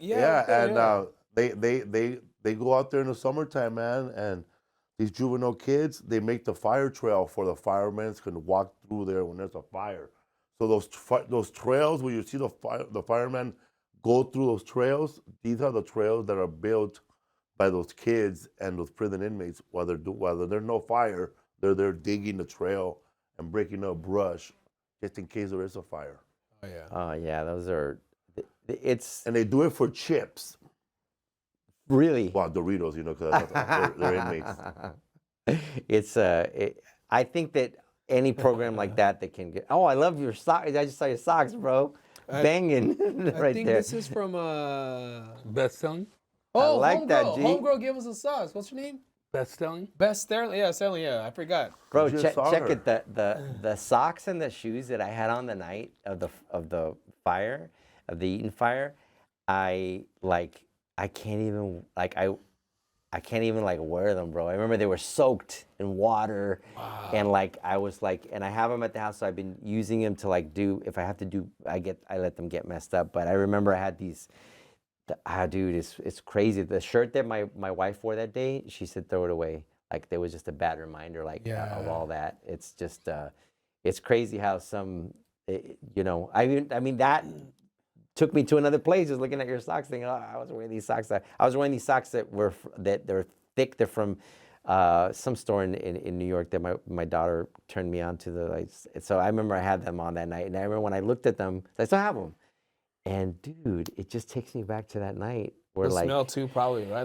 Did you wash them or no? Did you? Look, sí, Oh, pero lo que pasó es que esa noche we had a lot of, our house was very, very, it looked traditional from the outside. Adentro, it's like you were in Mexico, bro. My wife had the coolest stuff. This hutch that was made with beveled glass, the kitchen yellow, cobalt blue, Frida Kahlo stuff. It was some New York stuff, but it was I had a little bookshelf with some New York memorabilia. The rest was theirs, right?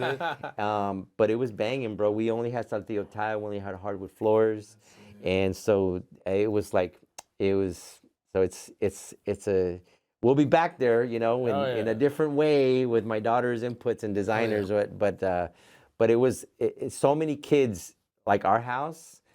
my daughters, to keep it mad real, bro, they went to crazy schools. That's why, like, I decided, like, I grew up mad poor, so I said, look, I can't have my daughters, like, not go to great schools. So I said, even though it might cost me to run the dice to get a show, you know, because I have my deals, I go, I'm just going to do as much stand-up as I can. And the cruise lines and Princess Cruise Lines have been so great to me.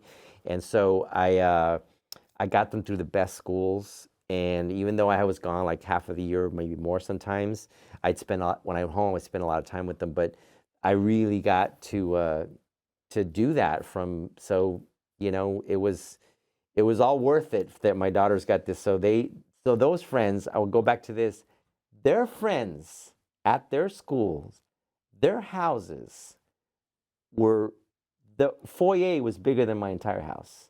These were girls that were well-to-do, great parents, professionals. They loved being at our house. Really? Because my wife would make esto y lo otro, cooking and this, and they would just have a blast, bro. So it's like all those same girls, they still talk to my daughters. My daughter's in New York, my oldest one. There's like the school they went to, a great school called Westridge. I can't say, it's like the best. There's like, the graduating classes are like 80 girls. Wow. There's like 10 or 12 of them in New York City, and they all hung out with my daughter because they had friends that lost, and they're very close knit. But I mean, they talked so well about like our house. That's so like, cool. And like their houses were like mansions in a sense to me, yet they would like to hang out at this, you know, this kicking it house that we had. So we had the revolving door. Everybody wanted to hang out at our house, you know. It was a kick it spot. It was. Yeah. And we were always, and they knew me because the fathers knew that, like, I always make sure that I was like that guy. Hey, listen, my number, this is it, blah, blah. And I was home, and they knew I didn't, like, I don't drink, so they knew I was always had my eyes vigilant, you know. So they knew that their kids were going to be in good hands. I wasn't going to let anything bananas happen. So it was, they had a good time, and so my wife would always have those Capri Suns when the kids were little. Now these kids, 25, 26, boom, they knew there was going to be Capri Suns. It took them back to their childhood. He goes, your house always took me back to my childhood. And my wife would keep it stocked with the stuff that they had as kids, these kids that would visit our house. That's cool. Amazing. Nostalgia. Yeah, it was amazing. But we'll rebuild new memories. Hell yeah. What's up, fool? Felipe Esparza. Go check out my Netflix special right now. Yeah, it's on Netflix. It's awesome. Raging Fool, man. Watch it, man. And Hell yeah. if you guys don't know, we get know people who don't have a television or they don't have a Netflix, you're more than welcome, man, to transfer that into a DVD for that person and record it on a Periscope. On a tape recorder. Old school Oh, now. Periscope, hell yeah. Sell it at the taco bro. truck. Make bootlegs out of it, This right? fool was you were gonna blow up on Periscope, right?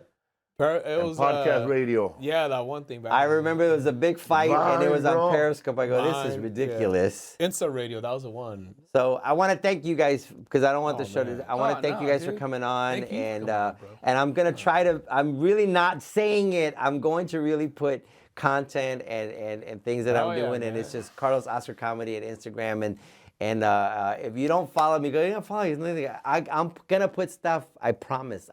So thank you guys. What's Thank you, up, brother. fool? You were on Culture Class, right? Yeah, I had those tapes. Oh my God. Bro, I had those tapes, and I remember. Yeah. Let me tell you, real story to button this up. The second time I did Culture Clash, I got there at 5 o'clock. They did many shows in one day. I didn't go on. I didn't really actually get on till 11 o'clock. Damn. I was so nervous. It was my second performance on the show, but it was my second TV performance. And anyway, I didn't eat. I was drinking some water, and my head was spinning. I'm there 6 hours. By the time it was my set, I got up there. 1 minute in, I forgot my entire set. What'd you do? Wow, nightmare. sounding like one of my dreams. Okay. That's this like is- nightmares I have, dude. This is what that I shit did. happens, bro. In the name of Jesus, what I did, okay? I'm not making this up. I said, cut. And I said, you know what, guys? I'm really tired, and I completely froze. I go, can we start it from the top? And you guys are going to have to be the stars now because so we'll start it from the top. We started from the top. It was a banana set. And the guys from Culture Class says, yo, why don't other cats do that? I go, I don't know. And then comics that will be unnamed said, "Oh, you think you're all that, bro?" Oh, I know who that is. yelling, "Cut!" And I was Hey, that like, takes balls though, bro. Yeah. Hey, but you want to do it right, bro. When I was on Last Comic Standing, You don't want to fast ass. when I was on fucked up Last set. Comic Standing, there was a comic on stage, and there was a reaction of the Lakers winning from outside of the theater. Oh my God! While we were taping Last Comic Because Standing. that was going on during Yeah, the and during it went the- and it ricocheted all the way inside the theater, and then people in the front and that fool froze, bro. shook his ass. Shook him, bro. He didn't know how to come back to the joke, and he kind of recover. mumbled. And right there, bro, he should have just said, "All right, man, we know the Lakers won," and just did what you did. Because you know what? It's a tape. They could cut it. Yeah, they can edit it. But yeah, it's not live. I didn't do it really. It was just an instinct. I said, "Cut." That's good, dude. And I remember all three guys said, "Why don't other comics do that? I mean, we're taping." I said, "Because we're used to doing stuff live, I guess, Yeah. you know." But I do remember getting a little backlash just from a couple of guys, and then a lot of them said, like, when they saw it on TV, nobody would have known that happened. Oh hell yeah. Yeah. Nobody would have known I'm happened. Even when I did the Tonight Show, I was supposed to sit on my stool, but I was so nervous because my little daughter, she had a bottle cap that almost got stuck. So I went on stage kind of nervous. So I did the set from the regular stuff. But then I had extra time, so when I sat down, I got to talk to Jay Leno and I got to do more jokes. So it all kind of worked out. But I remember. So those are times when, you know, when you're getting filmed. You know, I remember you told me this. You know, when the Comedy Central specials, like what was it called, Mixed Nuts or whatever it was. You do a set, right? But Yeah. it would be an 8-minute set, but remember they would throw a commercial in. So sometimes if you come back, you go, what like. How did that callback work? It doesn't work because they didn't see the first 4 minutes. So someone told me, do your set like a 4-minute set and another 4-minute set. And that's how I did it, and that's why they came out so tight. Because I didn't do it like an 8-minute set. I did a 4 and a 4. So when that commercial came in, whoever saw it still got to see something that was bookended on both ends. Perfect. Yeah. What's up, fool? Go check me out on Jay Moore Stories. I did his podcast today. And also, man, Hey, how was that kid? what kid? the kid with the long hair. Oh, also check out me on Matan podcast. He's a weirdo, bro. And, and also, check me out. I did a Zoom with Jeff Foxworthy yesterday. Oh, he's hilarious. Oh my God! Oh, bro, Might be a I was talking to Jeff Foxworthy, and then out of nowhere, I was like, "How are we gonna throw in that manager that talks about him, Al Canal? Al Canal?" So I said, "Man," so I just threw it in like this. All right, enough about Al Canal. And then that fool had a heart attack, bro. He couldn't stop laughing, and he started talking about Al Canal. I can't believe you brought him up. Yeah. So, was man, all that fool Jeff knowing, dude. Foxworthy, he's like us, bro. He loves talking about comedy, and he still gets surprised when somebody surprised him Shit like that? with a fucking punchline he would have never thought about. Oh, you know? yeah. So we're talking comedy, him and I, and he told me, bro, that when he was young, he was performing at the Nashville at the Zanies. Zanies? He said that Robert Plant from Led Zeppelin went Led to his Zeppelin? show, bro. Aye. He said that I was here in the radio. He tried to do a British accent, bro. He said that Robert Plant listened to him on the radio. He showed up to the show? And he said that when he was doing you might be a redneck. Oh, I pretty lost it, mate. Because I come from a small town and they call us Hicks. Oh, even back over there, dog. So I could relate, you know. Over there, rednecks are called Hicks, and they call me a Hick. So I learned that it's universal. Because those fools are from the country, dog. Where Yeah. that fool was. So I was throwing in about you might be a Mexican to him, and then we talked about how when the Wayans brothers and Sully McCullough and Chris Spencer wrote "You Might Be Ghetto." If. So then they had asked him that they were gonna do "You Might Be Ghetto," and then they were both joking with each other, the Wayan and Chris Spencer and Sully McCullough, to Jeff Foxworthy, man, because he was saying, "Man, that sounds like redneck stuff too." Yeah, for real, dude. Because one of the jokes was, "You might be ghetto if you ever jumped into a fight that had nothing to do with you." He goes, that sounds like a redneck. So I told him that, well, I have a picture of you and I when I ran into the airport. There was a picture of me and Chef Foxworthy. Because I remember I wrote a joke about it, I wrote a meme for it. And I said, man, if you only know one Mexican your whole life, you might be a redneck. I thought that was tight, awesome, bro. That and then we talked about how when he decided to be a comedian, he walked into the club and he saw Pam Stone from Coach. She was a waitress. That's the tall lady from Coach. Yeah. She was a waitress at the time. So he asked her, how does one go about to be a comedian? And then she said, well, we have an open mic on such and such. So the fool brought 80 people from his job at Microsoft, IBM, and that was it. But he said that him and Pam, and I asked him because they talked about it on the Atlanta Punchline documentary. He said that somehow they saw Jay Leno's paycheck, bro, from 1988. Thursday through Sunday. 1988. Yeah. He said it was $7,000, bro. And then he said, he's funny, but ain't nobody in this world should be getting paid this much. That's a heap. For doing stand-up. Now here he is, bro, taking Lear jets to corporate gigs. I believe it's true that Jay once flew up the day he was taping The Tonight Show. He flew up to Northern California and did a tech company show, and it was just a corporate set. Obviously, he flew, and then he just did The Tonight Show the same night. And I believe it that he got paid $350,000. Oh my God! We were talking to. It was a big tech company. And I think that's like, I totally believe it because the tech world has that kind of money. Endless fucking Larry Bubbles Brown, you know him as a Bay Area comic, old school. He started with Robin Williams, and he started with Dana Carvey and Rob Schneider. And he's like an older comic. He did the Letterman in '92, and he did it again in 2004. He did it in the '80s too, right? Yeah, so he after every joke he goes, "Mah, mah." They call him Bubbles because Paula Poundstone, he was inside of a jacuzzi, and he was trying to invite the female comics when he was in his 20s to come on in. He goes, "Stop, Bubbles." So the name's still Larry Bubbles. It's stuck. It's stuck. So he told me, bro, that the bubble never popped. It's stuck. He remember that story he told us about that he opened up for Robin Williams when Robin Williams got a corporate gig for Lamborghini at the casino. They didn't tell you that story? Yeah, in Vegas. He got paid like $1 million. $1 million. Yeah. Wow. But not only that, bro. But as a comedian, bro, it's always the ones that pay the most that hurt the most on the way home. Because, bro, he said that everybody just heckled him through the whole hour. Wow. Like they were yelling Mork and Mindy stuff. They were yelling out movie stuff. He never really got a chance to do his act. Wow. They must have been drunk, those fucking people. They were drunk, bro. They were all millionaires themselves, bro. Like, they paid him $1 million. They were yelling out stuff like, hey, blah, blah, blah, blah, blah.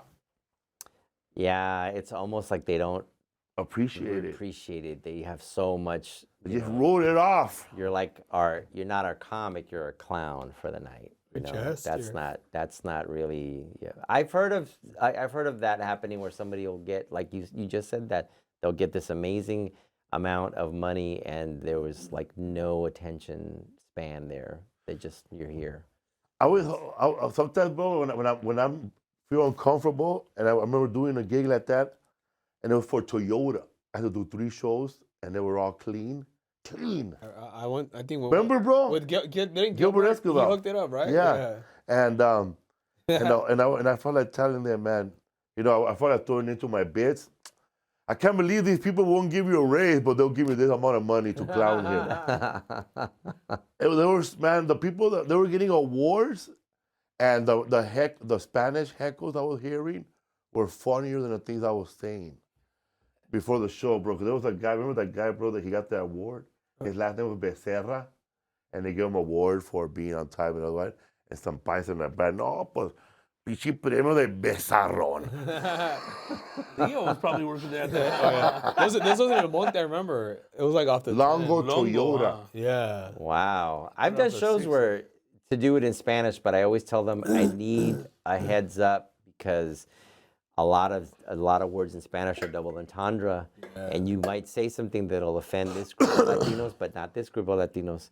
So I need to know ahead of time so I can, I'm fluent in Spanish, but it doesn't mean anything when you say certain words that have a different meaning in another, culture, Latino culture. So you have to like, Bro, I did, Ready. Yeah, I did one church gig, bro, and that was probably the last one. And bro, I did that year. I did a lot of them, bro, shitload of them that year. But the last one, I remember one was tough, bro. I was clean, I could be clean, but it was Mother's Day, and it was Victory Outreach, and we were like in Fullerton, and man, it was that's a raza. bro, it was. I want to thank Jesus for my mother. She was living in the streets last year, and we never saw her. She was a mean drug addict, blah blah blah. And then another daughter, my mom was a drug addict, blah blah blah. And then everybody prayed, and then I had to go up there, bro, after all those fucking testimonials, bro.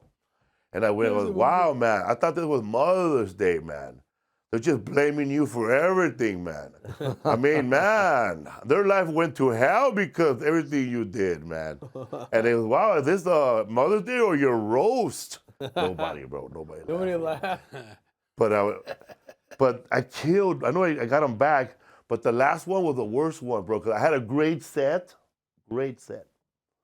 But, and then I got a ride there, right? And but my mind was, I'm gonna get all fucked up after the show. Once I get the money, they better pay me cash. I said cash, or I'm not gonna do it. Right? I'm not gonna do it unless they give me the cash. And it was a big old New Year's Eve sober festival, bro. Like sober, bro. And back then, bro, when I was not sober, I was like an animal, bro. Like in my head, I was already out the door when I got there, bro. Trying to drink the wine. But I did everything I was supposed to do. I did the clean show. He drank the wine. And they prayed for me on the way out. And I said, no, I got a ride. I'm going to get a ride. No, brother, we'll give you a ride. Man, these fools drove me all the way to the place where I was going to get fucked up. And I knew right there, bro, that was a sign. There must have been a sign to quit because I ended up quitting. Wow. The next year, I ended up quitting, bro, and I've been sober since. Yeah. Hollywood sober. It was a sign a year from now. Yeah. But it was weird, bro. I'm here with 1 year warranty. like 5 years sober, 3 years sober, 8 hours sober, me. And I felt so bad that I just wanted to get messed up. Wow. Like, what kind of messed up? Like drunk first, and then like whatever happens after. Fucking Everything, floored, bro. Floored, bro. Coked out, bro. Loserville. Wake up with pee on my pants. Well, that's what I wanted to I do. just want to get buzzed, eh? So when I was telling you that I don't drink, but that's because when I was a child, my father was a big alcoholic, and so were my uncles. And I want to be just like him. So I was like 4 or 5. Here I am in the Bronx, and I'm literally a child. But I go, every time this violence happens, and this happens, and this, even as a child, I go, it seems to happen when they're drinking. And I equated that as a child, and I said, I don't want to be like that. That's why I never drank. And some people get offended that, oh, you come on, have a drink with me. I go, no, I don't drink. And after the third or fourth, they go, oh, you're for real, you don't? I go, yeah, everything's cool. But I remember how that really was such a negative reinforcement as a child for me. And at my parties, plenty to drink. It's just me who doesn't. That's good. That's cool, like, man. I mean, my party is like, yo, you got this banana, yo, like lights out on stuff. It's just that I don't drink. Yeah. So, like, I'm not a prude when it comes to that. But that really, that impactfulness as a child really hit me. I remember my dad the next day, he would like be throwing up or whatever. Like, why would you do that to yourself? But so. Smart kid, bro. I never saw it like that. I saw it like, man, this fool drinks, man. He dances cool. He goes, give me one. Eh? No, I saw it the completely other way. But like I said, I've never had the, oh, I'm gonna have a house that there's nothing in it and nobody, because I'm not gonna dictate. I mean, if somebody goes like crazy, like, and they get, maybe dangerously I'll say, well, you can't drive, there's Uber, please. But as far as like that, no, it's just me. So I don't have like some guys. I don't want to go in a crowd because I see people drinking at a club. I'm like, come on, it's how you can. That's not your call. Yeah. I know, like some comments being, I don't want alcohol being sold at my shows. How are we gonna pay you, stupid? Or like Morrissey, right? I don't want people eating meat at my. I don't want taco trucks outside of my concert. Meat is mad at night. Because he's vegan. Really? Yeah, bro. They had a hot vegan. dog. Someone was eating a hot dog in the show. He stopped the whole show. Because he smelled the hot dog, right? Yeah. And he was like, yeah, and people were pissed off. Not the first time he smelled a hot dog. I know. Hey, what's up, people? He ain't gay, bro. Just his boyfriend's are. His boyfriend's are here. You have shows coming up, bro? Yes. Thursday, I have a Valentine's Day show at the Stand-Up Comedy Club in Bellflower. And then Friday, where the fuck am I Friday? But that's gonna be a really good one. Go to that show, guys, all right? And then you guys keep talking. Hold up. Saturday? 15, I'm doing the Pupusas and Stand-Up Comedy The show. show that already happened. On Saturday, and then yes, Pupusas. Pupusas and comedy show, yeah. But yeah, this Saturday, It's a catchy name.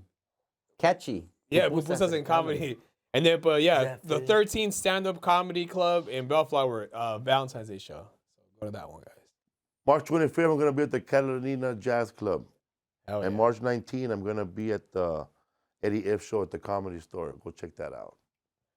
Tickets at FelipeWorld.com. Woo! What's up, fool? Also, man, if you haven't watched it already, go on Hulu and watch my episode on Shifting Gears with Tim Allen. What up? Oh. Multicam people. I like that. What's up, bro? What are you watching right now? What's your favorite show? What was I watching? Too late. What are you watching, bro? I've watched 2 episodes of the Primeval, the American Primeval, you like it? I watched 2 episodes of that, and I'm still wrapping up Mad Men, dog. War of the Mormons. What are you watching? 4 episodes into Paradise on Hulu. How is it? It's out there, bro. It's like I'm not gonna say it's like super dark mirrorish, but it's got those. I like elements. that. What are you watching? Okay, so I'm finishing up What We Do in the Shadows, the last I season. love it. I'm watching a show right now. I don't know the name of it, but it's about this girl who faked having cancer. Oh, wow. The girl in the wheelchair? No, that's the one that killed her mom? Bro, this girl faked. She had a whole cancer and everything, bro, with 3.1 million followers. Oh, apple cider vinegar. Apple cider vinegar. That's how she It's cured about it? a woman who cured herself with apple cider vinegar, bro, and she lied, bro. And this girl is so, man, she is so like, like some people don't get it, bro. Like, you're not wanted here, but they still come around. I know a couple people like that. Yeah, enough about the big pound. Anyways, so what's up, fool, man? Thank you for listening. Go. You're still on tour on your. They can always go on carlososcar.com, or if they put that Puerto Rican guy.com, it also comes to me. Oh, hell yeah. Yeah, it does. That Puerto Rican guy comes to me. What's up, fool? Rodrigo, what's up, bro? What's up, dog? Where you at? Right here, fool. No, where you at? Anyway. Indianapolis. It'll be with you on the 21st through the 23rd of this month, February. Yeah, man. And the podcast? We have a new episode that's streaming with this fool, with the Sunready Bros. Hell yeah. What's up, fool? Man, go check me out on this podcast with that fool Matan. That dude is insane, bro. Oh, bro, we're I saw a clip. It was bro, so funny, bro. This is a kid named Matan. He look like my son. Put him up, Matan, bro. He has hair like this. I did his podcast, and he's like a character. Anyways, Matan Imanov. He goes on. One of the questions was like this. A lot of people say that my show's like Eric Andre. I don't think so. And this fool leaves, comes back, and fucks up the whole desk with his homie with a bat, bro. And right in front of me, bro. Like the bat is swinging right in front of me. Were you expecting that? No. Wow. No. And then he always asks weird questions. Like he had a Jewish comedian on stage, Rick Glassman. Oh, yeah. And he asked him, Matches the energy. he asked him, do you think if a Jewish man is uncontrollable, he should be put in he should concentrate? He's a Jewish kid. If a Jewish kid has problems, controlling, Is he focusing. from Israel? Because he has Yeah, an accent. yeah, Okay. totally. Okay, see. Hey, can you put him in a concentration camp? Anyway, bro, a lot of comedians walked out on him because he's just bizarre. But I liked him. Well, you gotta match the energy. You gotta match the energy, and he had David Lucas wanted to fight him, and David Lucas put his hand inside of his ass, and he went like this to him, bro. Wow. And but I guess only 17. And Sexual harassment. he had what's his name, bro? That Cholo. Frank. The one with the Lefty gunplay? Yeah, The Lefty rapper? Gunplay, bro. Really? And it was funny because Lefty Gunplay was like, what? I feel like if you don't watch his clips before you go on, you're gonna be kind of like thrown off. Like if you kind of watch it before, you just gotta be like in the same wavelength. This kid was Well, on a it's beyond alternative. It's Yeah. another You gotta match path. his energy. He's like let's break the fourth wall kind of guy. And I first saw him on a clip, and they were interviewing a bunch of porn stars and women who make a tons of money on OnlyFans. They would show their body, and he was there as a kid, right? And then he asked the lady, "How do you feel about yourself? Do you think your kids are going to be proud of what you do?" And then they start dropping numbers that they make. Okay, tell me one book you've read completely, like from the beginning to end.